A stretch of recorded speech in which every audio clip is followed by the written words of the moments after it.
My name is Elise Blatchford, and I'm the flute professor at the University of Memphis. In addition to teaching here, I also play with a wind quintet called the City of Tomorrow. We're an avant-garde new music wind quintet that travels around the United States.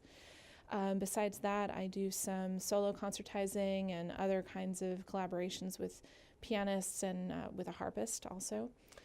And I started playing music when I was about 10. I was growing up in Northern California, and I just started taking flute lessons from the mom of one of my friends. And I practiced really hard, and then I ended up going to Oberlin Conservatory and San Francisco Conservatory for my degrees. And after that, I started traveling around a lot. I was in some touring ensembles. I did a lot of different stuff. I lived in Chicago and Portland, Oregon. And now I'm here. At the University of Memphis, I teach applied flute lessons, which is basically me and another student one-on-one for an hour a week. And a lot of these students, I see them for 2, 3, 4 years in a row, and we really get to develop this rapport and this special relationship where I really get to see them develop over time as both flute players and as musicians and artists. My students, they have a lot of different opportunities to perform. They all play in wind ensemble or symphonic band. A lot of them play in orchestra. There's usually 1 or 2 playing in contemporary chamber ensemble, which is a lot of fun for them. And then they do chamber music. I just think there's so many opportunities for a flute player here. And a lot of my students take auditions out in national kinds of auditions, trying to get into summer programs or competitions, and they're really gung-ho. They're really working hard and trying to get themselves out there. I love a lot of things about this school. I really have a special spot in my heart for this school, partly because it's kind of where I ended up with my first really serious job after being a freelancer for a long time and struggling a little bit as a musician. And I have a soft spot in my heart for this school because it's in a city that loves music. We have so many different kinds of programs that I think help a lot of different students. I love the music business degree, and I love how there's like an Orff Schulwerk graduate degree. I think there's all kinds of things that aren't normally offered at a big school, but we're able to offer those.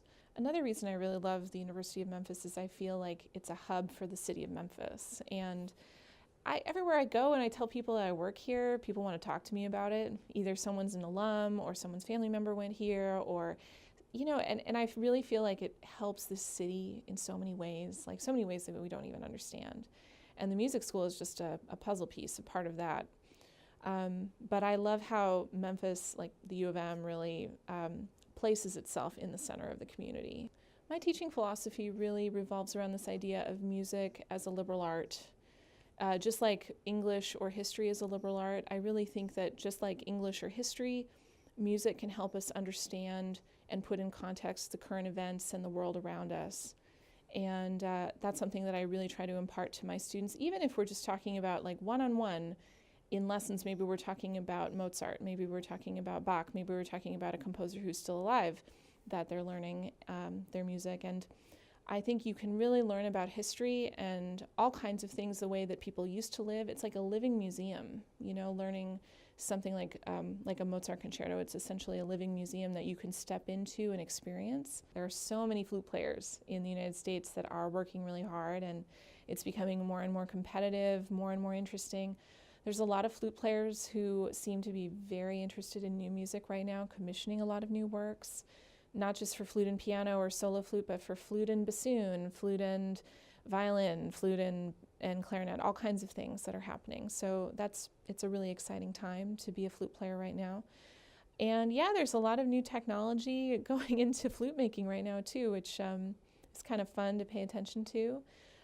Certain parts of the instrument have been redesigned in some ways and works a lot better. So it is a really interesting time to be a flute player right now.